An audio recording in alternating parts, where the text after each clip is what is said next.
Okay, everybody, today we are going to be talking about a child's self-concept, which is an unbelievably important topic we need to be talking about.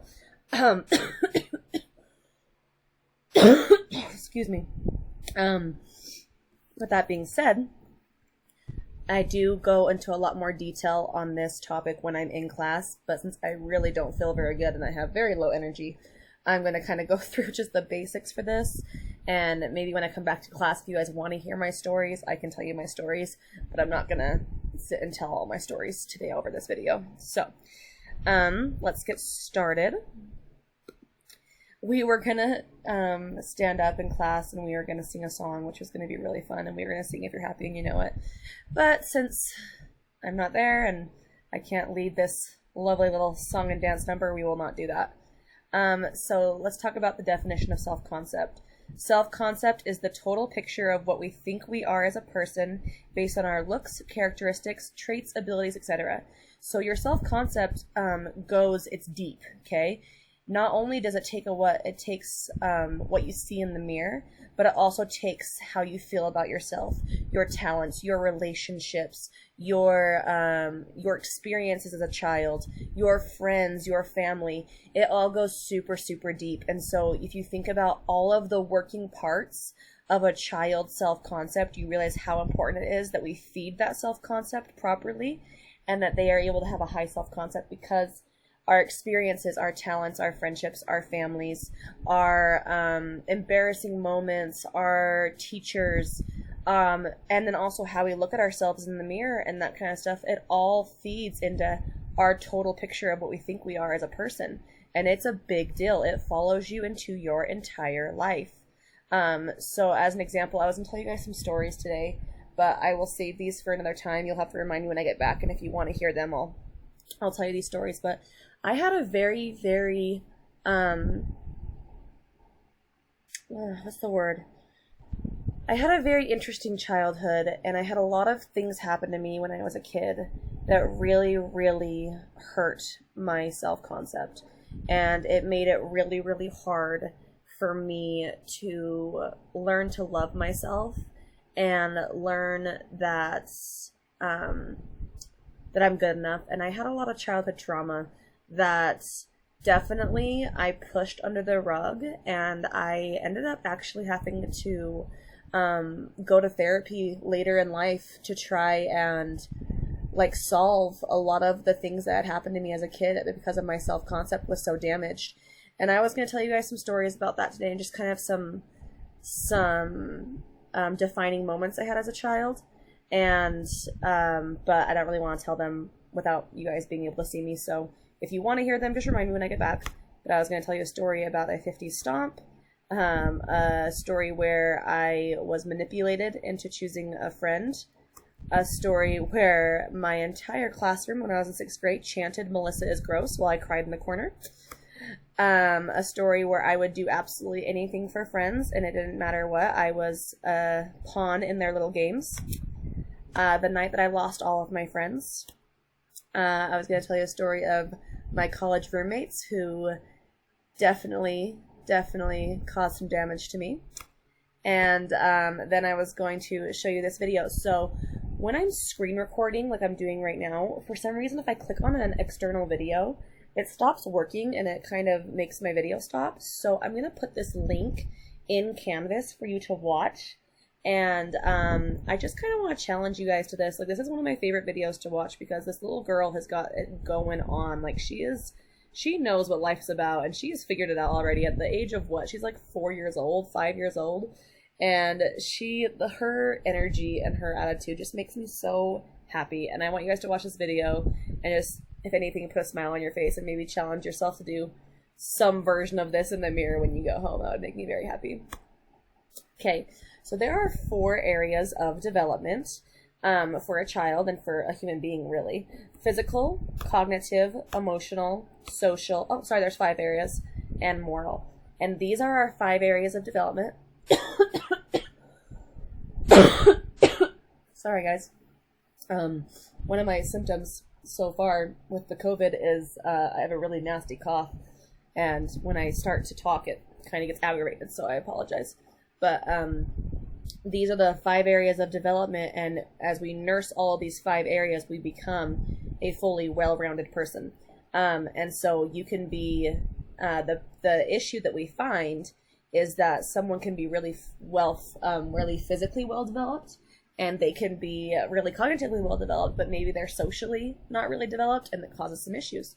So you want to make sure that all 5 of these areas are being fed and nourished properly, so you can become a very well-rounded person.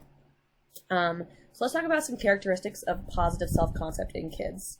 You'll see children get along better with others. They are more self-confident. They are a risk taker, and they're willing to try new things. They're more self-reliant, meaning they can do things on their own, and they're not so like dependent on their mom and stuff, or adults around them. They are a goal setter, and you can kind of tell they have a lot of sorry, my dog is under my chair and she is chewing something up, and I need to sorry. Winnie, get out. Okay. Alright. Sorry about that. So, where was I? They're a goal setter. You can kind of tell with their personality that they are, they kind of have ideas of what they want to do, and they want to work towards them. And then here are some characteristics of a child with negative self-concept. They are often a show-off in front of other children. This was me. I had such low self-concept as a child, and I didn't really know I did, but I was a huge show-off in front of, like at school, in front of my friends and things like that. And I was always willing to be the one who would embarrass themselves, if that makes sense, if it meant I got kids to laugh. And so that was a really big thing that I noticed as I grew up, that that I was a huge show-off. I was also kind of mean. I put others down, especially when it was to please my other friends. If they were mad at somebody or they wanted to make somebody feel bad, they would use me to go about it and do it, and I would follow them and I would do it. I was very critical of myself. Very, very. And then they might be a bully to make themselves look and feel stronger. I wasn't necessarily a bully, but I was a follower, and I would follow my friends, and they were kind of bullies. And so I would just kind of follow in their circle and do what they told me to do. They were really withdrawn. Your children with negative self-concept are really withdrawn, and I was also really withdrawn. My mom noticed. My dad noticed, and it was kind of obvious that I was struggling when I was a child. Very insecure, and I was very, very insecure my whole life. It took me a really, really long time to start to be more secure with myself, and it was kind of based on all of these experiences I had as a child. So the self-concept cycle is something that you need to be aware of, because it's how you see yourself, and then however you see yourself is how you act, okay?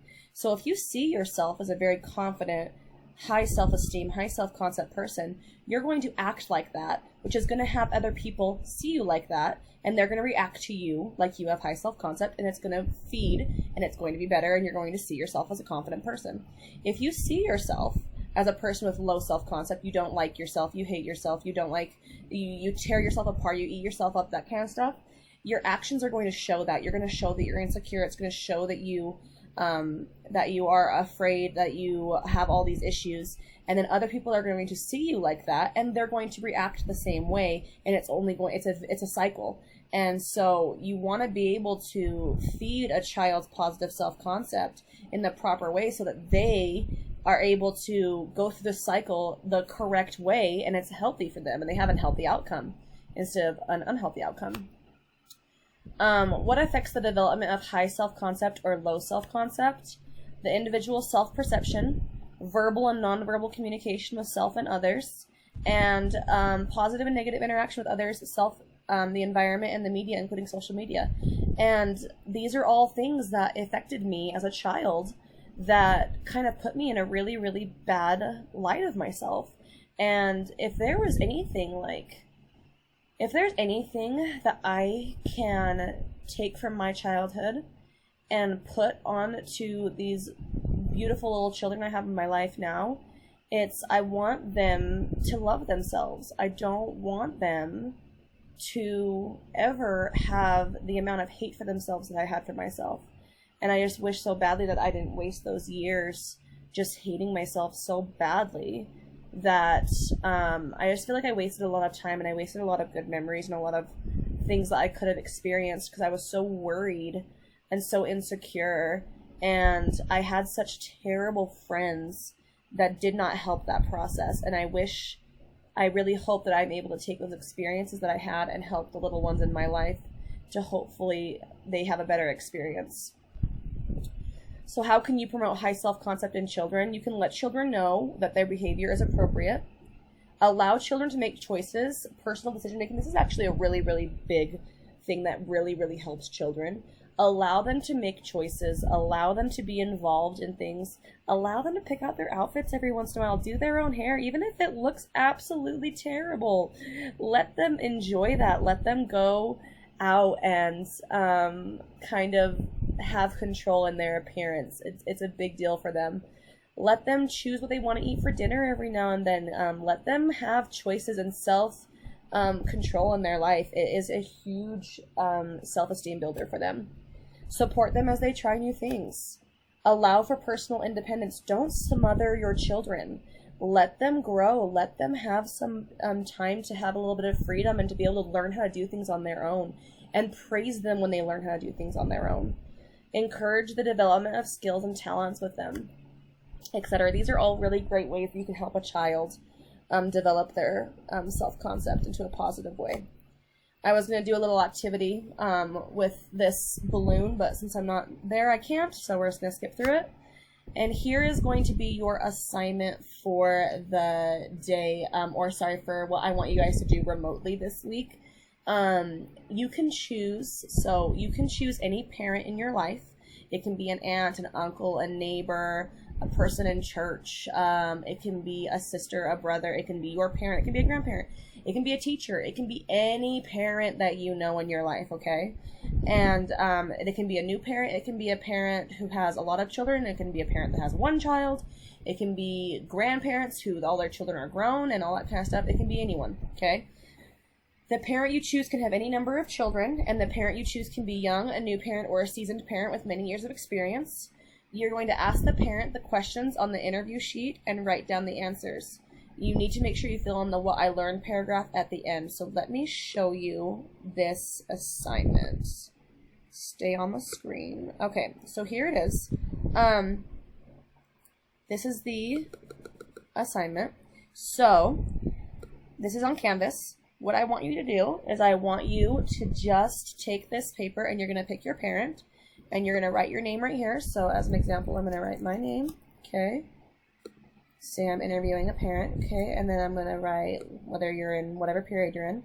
And then you're going to come down here and I just want you to change the color of the text to something other than black so I can see where you've started right, so it's easy for me to grade. And you're just going to ask the questions. How does the responsibility of parenting compare with other responsibilities in your life? And I want you to write 3 to 4 sentences for each question. So you can start writing the responsibility of parenting, yada, yada, yada, and that kind of stuff. And then you're going to go down and you're going to, what in general should parents teach their children? Respect. I'm going to change the color again. I'm just saying this is what the parent is saying. Respect, love, service, whatever, those kind of things. Does that make sense?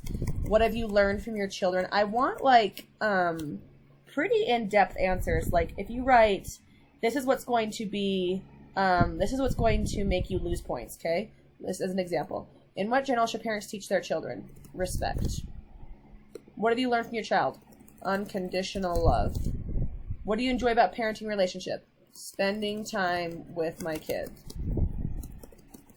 These are all answers that would make you lose points, okay? I would want, what have you learned from your children? I want you to actually expand on that question. I want the parent you interview, to really talk about what they've learned from their children and for you to write that down, okay? I want these to be in-depth answers that kind of it's an experience for you to actually be able to see what it's like for this parent, okay? I hope that makes sense. Then when you guys come down, you see all these other questions, okay? And then at the very end, it says, write a summary of what you learned from this interview.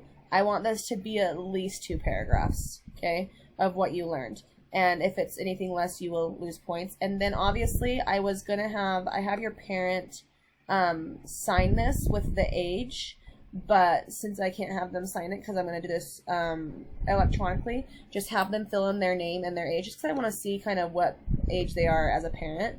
And so, like, say as an example, I interviewed my mom. I would put Julie Hobbs.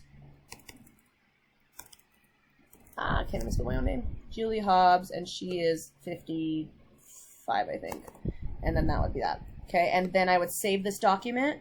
I would save it, and then I would submit it into Canvas where it allows me to do that. And that is going to be your assignment for this week remotely. And then you are also going to finish your children's story.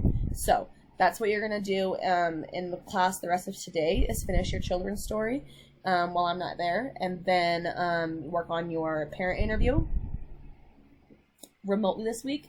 And then the following week we'll move on, and I still won't be there because I have to quarantine for 14 days, so I will be gone for the next 2 weeks. And I miss you guys, and I hope to see you soon. Bye!